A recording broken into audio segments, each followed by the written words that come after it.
This is the WealthAbility Show with Tom Wheelwright. Way more money, way less taxes.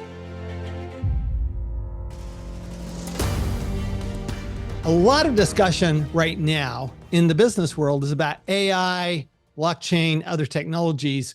One thing we haven't talked about yet on the WealthAbility Show is the metaverse and how the metaverse might affect the workplace. And could we actually even have a metaverse workplace? We've talked about how we've got this challenge between coming back to the office after COVID and not doing the office. Do we do virtual offices, et cetera?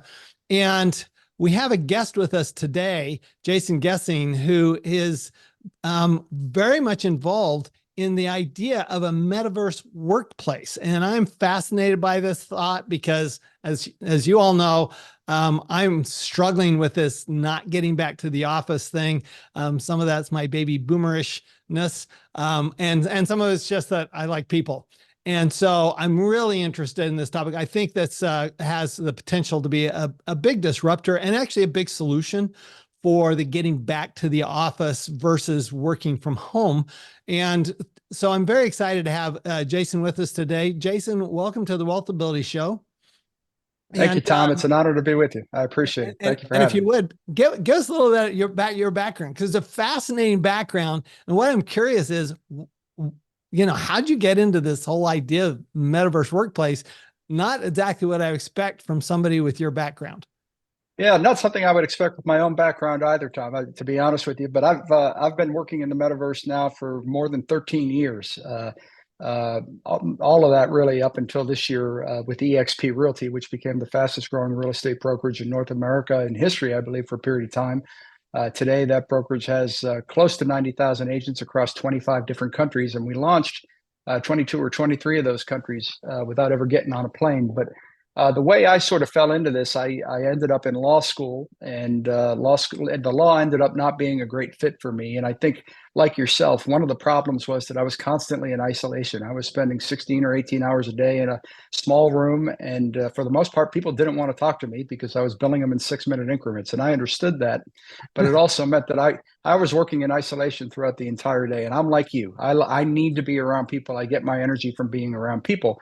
But the truth was I was completely drained. My kids at the time were 2 years old and a newborn. They were going to bed at 6 o'clock at night. I was driving an hour and a half into the law firm and back and forth. So 3 hours total each day in Boston traffic. And by the time I got home, they were in bed and asleep. And so I would go days on end without seeing my kids. And I never met my own dad. And so I instantly recognized that this wasn't going to be a sustainable thing for me. And I wasn't happy in the law anyway. In Massachusetts, which is where I'm from and where I'm speaking to you from, once you're admitted to the bar, you can get your real estate broker credential just by filling out a piece of paper. So I did that in 2002 when I was admitted. And as the years went by and I really needed some sort of break from the law, I would occasionally, go out and look at houses just out of plain interest or show friends and family, things like that. It really sort of maintained my sanity because it allowed me to get out of the office and be around people. In the course of that, I think it was about 2007, 2008, there was a division of LendingTree that opened up called realestate.com. And they were a company that first perfected the online lead generation coupled with the warm live telephone transfer. So that worked perfectly for me, and it gave me some experience in the business, and I was going out and representing people and closing deals. And so the gentleman who was the regional manager for that organization is somebody I became fairly close with. And he was giving a presentation one day on a webinar on Facebook, and immediately preceding him was the founder of eXp, a gentleman by the name of Glenn Sanford, good friend, absolute mentor, and a wonderful human being. And I was introduced to Glenn, and the next thing I know, I'm an avatar in eXp's first version of its metaverse, which at the time looked nothing like I showed you. And if your guests will stick around at the end, we're happy to give them a little bit of a tour. And I will tell you, Tom, I was not at the time somebody that was tech adept at all. In fact, I was probably the last person to let go of my BlackBerry. But the aha moment when I met Glenn, it was 2009, late 2009.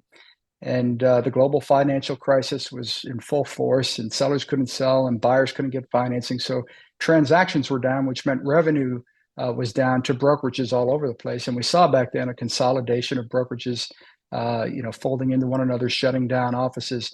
And it was at that point where, Glenn recognized that if he wanted to stay in business, he needed to radically change the way he approached the business. And he told his staff never to come in again. And so, but the moment for me was when I was walking around for the first time in the metaverse, and Glenn explained to me that real estate agents, were paying for things like expanded office space, or, parking spots for executives, or travel junkets to fancy exotic locations. They just didn't know it, right? Because it was all buried in their financial arrangement.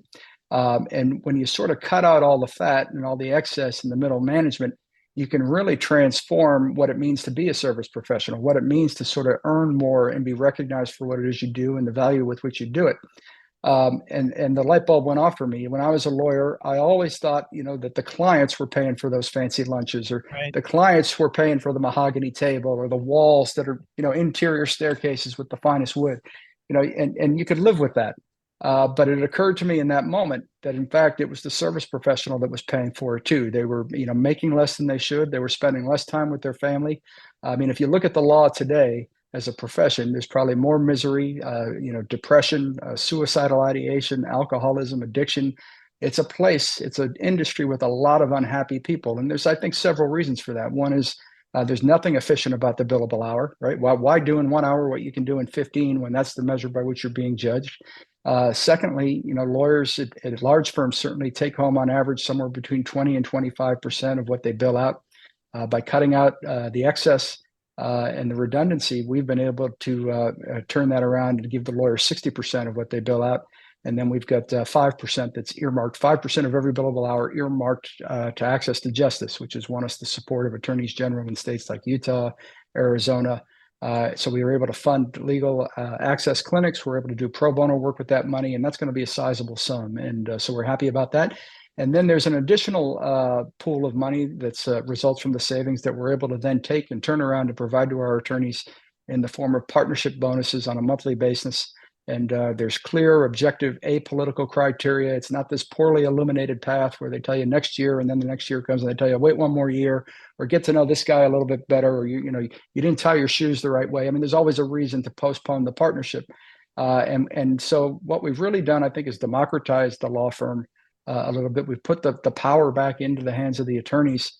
We've saved the clients money. We've sort of reinstilled in attorneys some of that idealism that brought them into the law in the first place. But it's just one example in one setting in one industry where the metaverse has been transformative. And the reason I wrote the book, The Metaverse Workplace Revolution, is because I think it's a revolution that's been underway for some time now. And certainly, by evidence of EXP's success, it's been underway for more than 10 years, but not a lot of people know about it. I think people hear about the metaverse and they think, well, it's a video game, or I can live next to Snoop Dogg, right? But for me, when I talk about the metaverse, I think the differentiator is it gives you this persistent presence, or persistent sense of presence. You're in the same room with somebody. And, let's kind of start unpacking that. Okay. Yeah. Jason, I love your enthusiasm. So this is great, but we're going to unpack this. We're going to kind of break it down into pieces, if that's okay. Please. So just to be clear, so you were actually the CEO of EXP, right? EXP Realty. Yep. And now you are actually back running, actually in charge of a law firm, right? That's correct. Yeah, it's come full circle, and I want to alleviate the pain for lawyers. Yes. I love that. If you can only alleviate the pain for the rest of us who have to use lawyers, that would be really amazing. But that's a whole different topic. All right, so let's talk about the metaverse in the first place, because I don't want to assume that our listeners even really understand metaverse. I mean, a lot of people have used VR, et cetera, and they think they know. And we have, of course, Facebook changed its name to Meta for the metaverse. But let's start with what it is and what it isn't. Okay, just not the metaverse workplace, but just what is the metaverse and what isn't the metaverse workplace? What is it? Yeah, I think I think a lot of people will tell you that it can be interpreted as any sort of online digital presence or communication, digital interaction, right? You're doing it in the metaverse. However, when you and I stop talking on this video call, we've got the things we're going to talk about, then we're going to stop, and then we're going to go our separate ways. And if 3 hours from now you had a thought and you wanted to ask me about it, you're going to have to make a deliberate effort to reach out and try, and we'll have to schedule some time. If we're in the metaverse, you may just bump into me in the office suite or in the hallway or out on the soccer field, and you have the opportunity to ask. So that persistence, I think, is really important in building culture and community.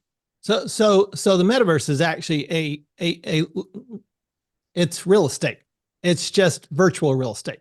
It is, yeah. So that's a great point. Let me answer your question a little bit better and try and paint a picture. So inside of our campus, the Omniverse, because the firm is OMNUS Law, we've got soccer fields, we've got auditoriums that can hold thousands of people, we've got small meeting rooms, we've got boardrooms, we've got individual offices that are aligned next to each other. The places are designed in a way to really, foster a sense of community and collaboration. It's very, very clean, and of course, it can be accessed from anywhere. Now, your physical existence in the metaverse, you enter the metaverse as an avatar, and that avatar today can look exactly like you do, pretty much for the most part, whether it's height or skin tone, religious preference. There's all sorts of ways to express yourself as your true self in the metaverse. So let's start with getting into the metaverse. So let's say that I'm an employee. I'm logging in the morning. Am I like just entering a username and password just like it would for anything else and logging into the metaverse? Do I have special equipment I need what's all entailed in just the fundamentals of using it? Yeah, it's really become very simple and counterintuitive. So you would go into your computer, open it up, and you would either access your metaverse via the web, browser-based metaverse, like something like Frame VR, which is an emerging platform that I think has a lot of potential. Or you may have to download a client in order to access your metaverse campus, which is what I do here, and that's done by Verbella. And so you download that. You do have your username and password, just like any other secure system. And then when you enter, enter what we call the spawning point. If you look straight ahead, you're going to see a help desk. If you look to the left, you might see a body of water. If you look to the right, you might see an office for the Attorney General. You might see, a dance hall. I mean, you can create this space in any way that you want. Now, in terms of equipment. So let's talk about that real quick. Then we're going to come back to the equipment that you need. Yeah. So any particular company's metaverse workplace would be independent of any other company's metaverse workplace. Is that right? That's correct. Yeah. Okay. So presumably then you actually have metaverse designers, just like you would have an office designer or a web designer. Correct. Okay. Yes, sir. And all right. Yeah. So let's come back to the physical equipment that is required. Yeah, the physical equipment required really is very simple. You need a decent computer that's not too old with a reasonable processing speed. And really, you just need a headset for your audio. And arguably, you don't even need that. But if you want to really enjoy the experience, I think those are the two things that are required. Our platform has the capability, certainly, to use VR headsets and goggles, but it's not necessary. It adds an element of increased difficulty. And I think at times can make people feel a little nauseous if they're not accustomed to it. So, yeah. But what you really need is very, very simple and easy. And they're things that people generally have. And then you travel around with a mouse, presumably. Correct. Oh, your keyboard. So in my metaverse, or your keyboard. Oh, okay. If I want to walk, I just hit my W key. If I want to walk backwards, I hit S. If I want to run, I hit Shift W. I can do backflips in the metaverse. I can dance in the metaverse, Tom. I can do things in the metaverse that I never had a chance of doing in real life. So can you do the same thing with the mouse? I'm trying to figure out. So I'm thinking, is this purely keyboard driven or VR driven, or is there an in between with a mouse driven? Yeah, there's an in between, but I prefer the keyboard. Okay. Got it. Well, you've been working it for 13 years. So I'll say I still don't use keyboard for Excel. So what you could do, this is the express way to travel in the metaverse, whether you're within an office suite or a completely different part of the campus. There's a menu and you can hit the go-to button. You can go to a person or you can go to a destination and you'll automatically port there. So that's the express route. But I like taking the walk because, again, you never know who you're running to. Interesting. So how tech savvy? I mean, I'm a baby boomer. Okay. So I am like, my generation is the least tech savvy of all generations. Okay. Except maybe the generation right before us, which is, currently who's in office. But but we're not, maybe it's not until Gen X that Right. you really have tech savvy people. How tech savvy do you really need to be to operate in the metaverse? Functionally, you don't need to be tech savvy at all. And I think that's a misconception. People think you need to have this tech background, this tech facility. You don't have to have that at all. What I think where you need to be savvy is just in how you think about it, right? You need to be open to change, and you need to be open to the possibility that things could be a whole lot better if you embrace change. And I think that there are organizations that are going to do that, and there are organizations that won't. They'll just be fearful of the technology. But it's not scary. It's not intimidating, and it's really quite easy. Sure. It's kind of harking back to the Luddites, right? Who were who were afraid of the weaving machines, right? There are always Luddites among us. But that said, so before we get into how it actually works and really kind of the feeling behind it, in the beginning, because we're still in the beginning. I realize you've been using it for 13 years, but the rest of the world is pretty much in the beginning stages of metaverse. Just like, back in the 90s, we were in the beginning of, the World Wide Web and web development, et cetera. When you first developed a website, it was thousands and thousands of dollars to develop a website. Now it's plug and play, right? You just click and drag to create your website. What's going on in the metaverse as far as, if you wanted to go in and say, hey, I'm going to build, first of all, I presume you choose one of these platforms you were talking about, and then you go, okay, is this a plug and play thing, or do I need, somebody who really understands the technology behind it to actually go in and design this, or do I just need really an office designer? I think it helps, Tom, to have somebody on staff who's got some tech proficiency. We've got a couple of folks in particular. We got our CTO, incredibly talented gentleman. Then we got a woman who's very well versed in the metaverse and how to sort of change everything from changing the name above an office, right? When somebody moves out of the company and somebody new moves in, to creating new rooms, to granting access permissions, to putting up holiday decorations at Christmas time, making sure it's snowing in the winter and not snowing in the summer. These things sound silly, but they're really not. I mean, they're really important. And the thought that goes behind the design, there's certain things I think you want to accomplish with that. You want to make sure that leadership is accessible, for instance, right? And I think that's one of the opportunities that the metaverse affords that you don't really get in traditional organizations where there's multiple locations. I mean, on any given day, an agent could log in and just walk into my office in the metaverse and ask me how I'm doing. And the same thing is true at OMNUS Law today. So, when you're designing it, and I don't mean to get too much into the detail here, but when you're designing it, I mean, are you using are there people who this is what they do for a living? Indeed. They design metaverse workspaces, or are you looking at a traditional office space designer? No, this would be a metaverse designer, someone who can create the artwork to create the design that you want. And typically those people are going to be with the hosts of the platform. So in my case, for Bella, or Frame VR or any other platform. Got it. Okay. So let's talk about this, the feel here, because one of my struggles, of course, that we kind of alluded to earlier, is with not going into the office is, well, I can see you here. It's very two-dimensional, right? Mm-hmm. And so one of the things, there's lots of studies that show that from a communication standpoint, only about 35% to 40% of our communication is audio, either audio or even tone, right? It's about 40%, where you've got about 57%, if I remember my numbers right, that is body language. And you really don't get the same body language over Zoom, as an example. Okay. There's no way that, I mean, you're going to see my expression, but you're not, and you're going to hear my tone, but you're not going to see my body language. You can't even see that I'm constantly moving my hands. You don't, and so you miss so much of that, which is one of the things I miss with the office, is that you miss having that true interaction from a communication standpoint. How do you overcome that in the metaverse? Well, I think, first of all, there are expressions of emotion in the metaverse. So if I'm in a class with 1,000 other people, I can literally put my hand up, and if the speaker looks out, they're going to see that my hand is up, right? I can jump for joy. I can shake hands. I can do a backflip in celebration. So there are ways to express yourself.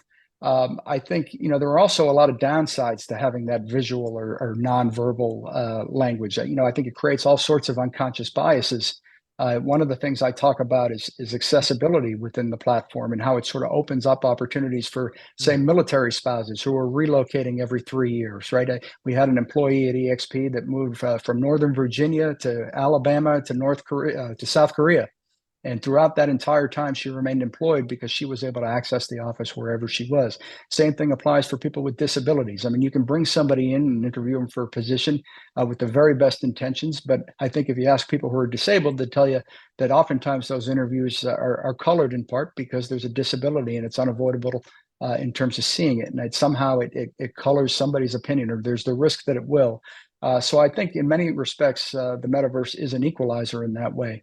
But I can tell you this, Tom, I mean, it is lifelike, it is real, it is belly to belly. And I could probably ask you, what are the things that you like most about being with people? But we had 2 agents who met in the metaverse for the very first time. And I'm proud to say, or happy to say, that they got married in the metaverse at the height of COVID. They had a live ceremony going on at the same time. But in the metaverse, I walked the bride down the aisle, and it was a big deal because people, whether they were able to attend or not, health reasons or not, or distance, whatever it might be, more people were able to attend and join the celebration. And afterwards, they all danced. It was a big deal. It was picked up by a lot of international and national morning news shows. The New York Times covered it, I think. So real relationships and bonds can form. Another example, we had somebody who joined and went through our onboarding process, and within 6 months, he who lived in the Pacific Northwest, was performing at the wedding of the daughter of our onboarding specialist in Nevada. So they're very real, and I think they're easy to strike up. It's easy to build relationships in the metaverse because you're there for a single purpose, a shared purpose, and that's a natural conversation starter. You asked the question, what is it that I like about being there? One is I like the physical touch of shaking somebody's hand. Right. Yeah. I mean, that and the physical energy is different, right? I mean, you can somewhat feel energy in a computer simulation like we are right now. But it's different. If we were in the same room, we would feel energy differently. Okay. Energy has a different transmission. There's a reason that you don't get viruses over the computer, because that energy cannot travel through the computer. So, do you see a time in the future? Is it going to be like the show Upload, where we actually are wearing bodysuits and we actually can feel each other? Or you think, no, we're just not going to. We're going to have to actually do get-togethers, separately in order to have that physical connection. Yeah, I'm probably not the best guy to ask about the bodysuits, but certainly the metaverse will continue to evolve, and it may become tactile at some point in terms of sense. But I would say to you this, right now you have that physical interaction, you're able to shake hands, and you're there for a meeting, right? And because you're there for the meeting, there's somewhere else you can't be. You might be missing an appointment with a client, you might be missing a business opportunity, you might be missing a doctor's appointment, right? What if we could instead say the savings that you're going to realize from operating in the metaverse are so substantial that on a weekly, if not daily basis, if you wanted to, you could have live social events wherever you want. And that gives an opportunity for people to really get physical and shake hands and get to know each other and understand and trust each other enough to give each other a hug eventually and build culture in that way.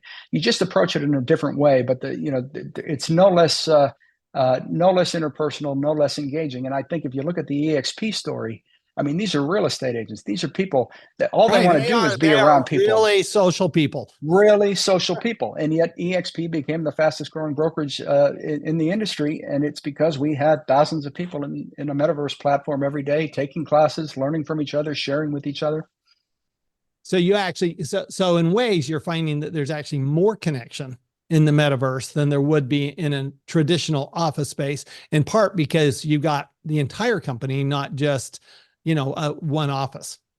You've got the entire world, all right? I mean, today with 90,000 agents, EXP has people that are speaking French, who practice, different religions, different socioeconomic backgrounds, and there's a lot of value in that diversity. Not to mention the professional backgrounds that are very varied in real estate. But you bring that all together in one location, it's a pretty powerful force in terms of trying to build the company that you want. That's an interesting comment about the cost savings are sufficient that you ought to be able to actually physically bring people together, even from around the country, presumably. I mean, even my CPA firm, we have We have people who live in Florida. We have people who live in Iowa. We have, Right. I mean, and we're a small CPA firm, 15 people, and yet we have people living around the country, and we do fly them in, but then we also maintain an office. And so we could actually eliminate that physical office and do a true virtual office, which is what you're talking about with the metaverse. That's right. I would say that you're going to save on the brick and mortar, certainly, but you're also going to save on redundancy of staffing, right? So if you've got 6 offices physically, and that means you're going to have an office manager in each of those offices. You're going to have an onboarding specialist in each of those offices. You're going to have a tech support person in each of those offices. Now think about an organization that wants to scale globally or nationally. You've got to replicate those roles in each and every place. So if you look at businesses today, many of them, a full 50% or more of their expenses are tied to brick and mortar and redundant staffing. And if you can take that out, there's more than enough money to have parties as cohesive and towards building culture as you would like. In fact, there was an agent who joined us in Dallas several years ago who had an office building that she owned, and she spent time in here for about 3 months. The next thing you know, she sold the office building. And I want to be clear about something too. I'm not anti-office. I don't believe EXP is anti-office. I know OMNUS certainly isn't anti-office. But what I am opposed to is telling a service professional that they've got to subsidize decisions that are completely out of their control and make no sense, right? When you have people that are expanding their office footprint, even though nobody's going into the original footprint, somebody's paying for that, and it's the service professional. It doesn't make sense. So, by taking this approach, you're putting enough money back into the hands of that person so that they can get an office if they want to, and it can be in the location they want for the duration of time that they want, branded in their, however they would like it, consistent with regulation. So it's not about not having an office. It's about creating the office environment that you want and still having, the money to do the things you want to do. Yeah, so I can see where it's a huge benefit from a headquarters situation where you really don't need a headquarters. The headquarters is basically the metaverse, but what I'm hearing is there may be some combination where you might, people have some physical place they have to sit, and not everybody wants to physically sit in their home, right? They don't have a physical space. They have little children running around or something like that. They actually want to go someplace else.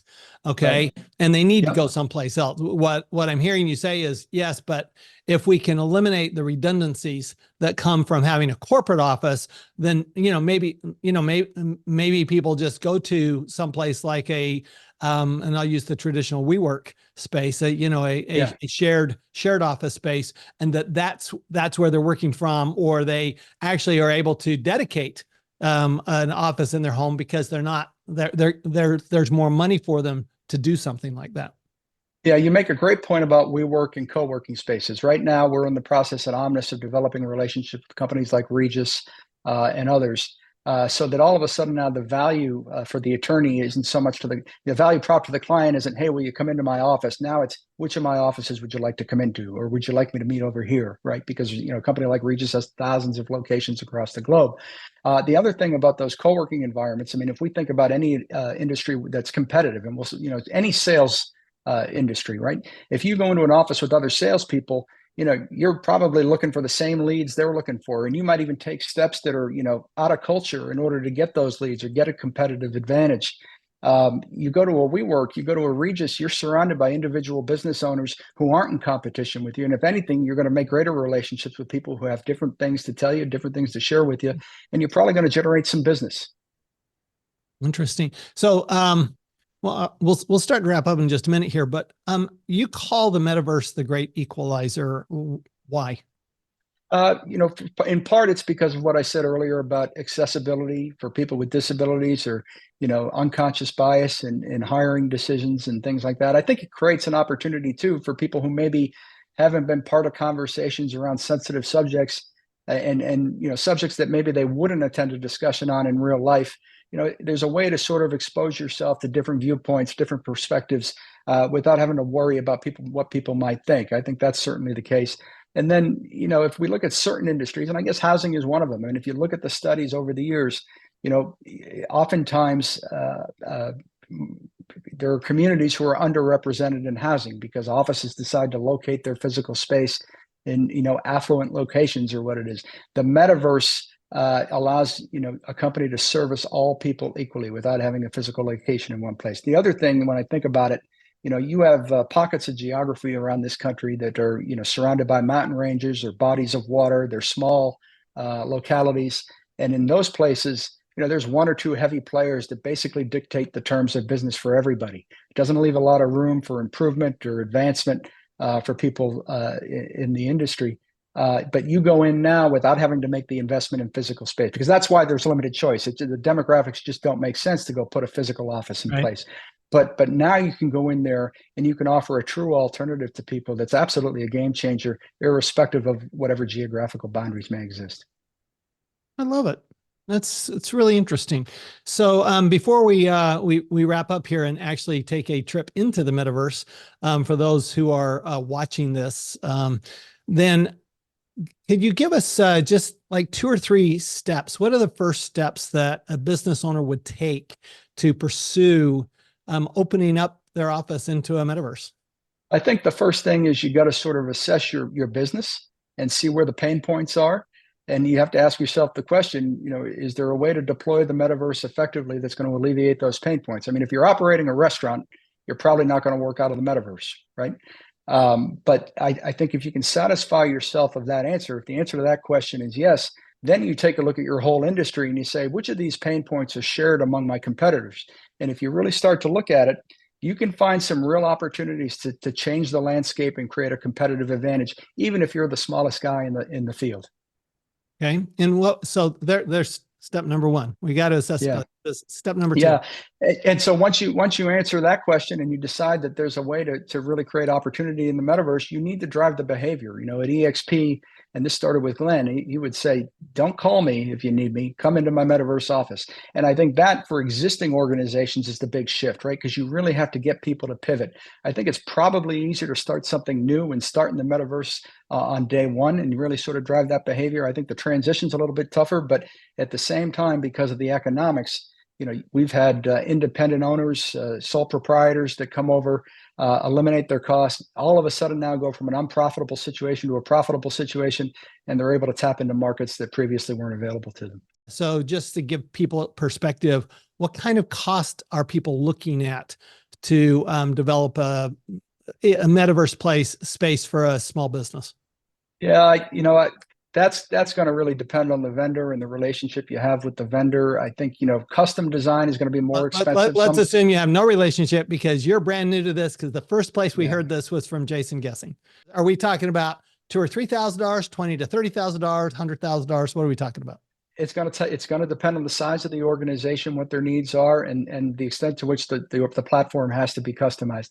I'd be doing a disservice if I tried to quote a price here, because I think the important point. A good attorney response. It depends. No. Here's the answer. No, it doesn't. It doesn't depend, because the answer at the end of the day, Tom, is it costs a fraction of what you would expend on brick and mortar and heating bills and electric bills and insurance policies, right? And slip and fall and maintenance people. I mean, you add that all up, there's no comparison. I get that. I'm an accountant. Yeah. I wish I could answer. I wish I could understand. I'm always going to ask accountants. We always want to know what the bottom line is, and at least some kind of range. But I guess that's something that people are going to have to research as to what kind of cost that is before they get into it. I just say, I mean, it impacted the bottom line at EXP enough that we became the fastest growing brokerage. We've issued dividends for consecutive quarters now, for consecutive years, I think. Profitability has not been elusive. It's a business model that's been able to adapt with the times. A lot of variable cost structure. You can pull back, you can push forward depending on the dynamics of the business. All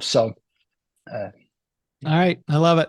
So Jason Gesing, the book is, again, The Metaverse Workplace Revolution. Yes, sir. And I love the subtitle: A Path to Greater Profitability, a Stronger Culture, and Industry Disruption, which clearly you did at EXP.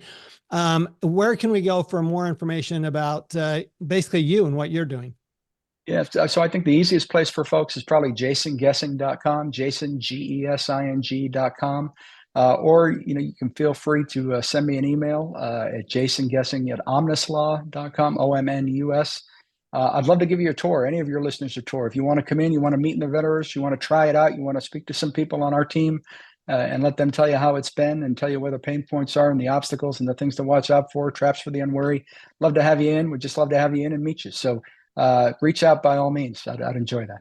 Thank you, Jason. So this is such a real possible solution for those of us who are struggling with, do we have, are we working virtually? Are we working in the office? How are we doing that? This is a real potential solution, which, people have been struggling with this for 2 years now, and really appreciate, Jason. Just remember, when we do look at new ideas and look at a new way to do it, the end result is always way more money and way less tax. We'll see y'all next time. Stay tuned if you're on the YouTube channel, and Jason will give you a tour of OMNUS's metaverse. Stay tuned.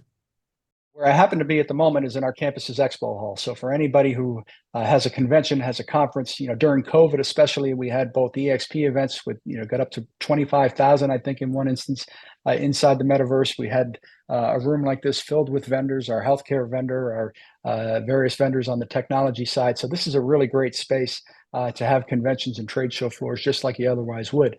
But if I go from here, and again, just a simple click of the mouse, right, or click of the button, I'm going to be taken over to our office suite, and I can already hear people talking. So Erin Childs, who works with us, is speaking right now. So, and I can hear her now. But if you look down to the floor, you see that blue light, Tom? That indicates a private sound zone.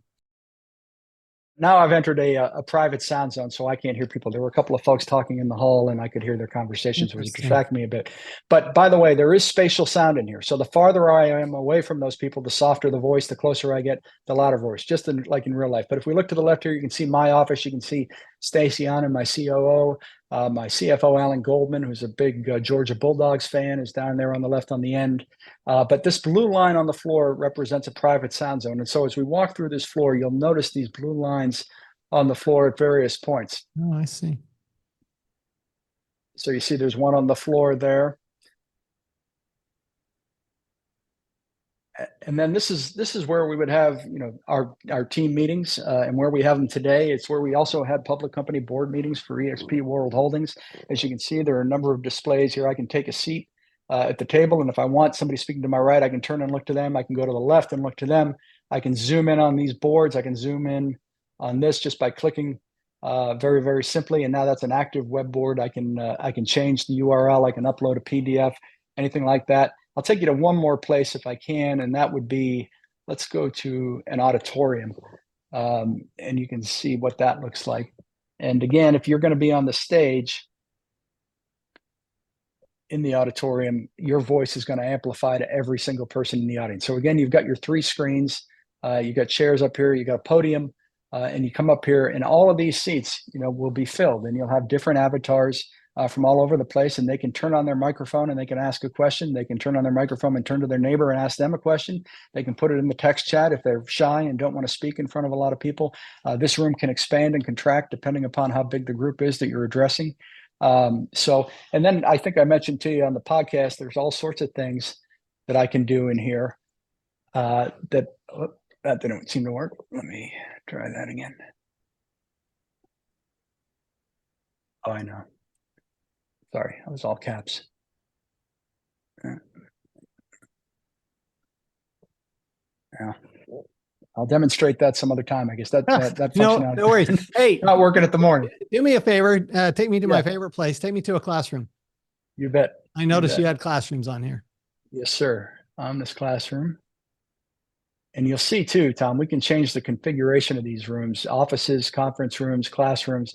So you see this is set up like desks, but if I want to click on room configuration, I can go here and I can make pair breakouts. So you go into breakout groups. Let me change it again.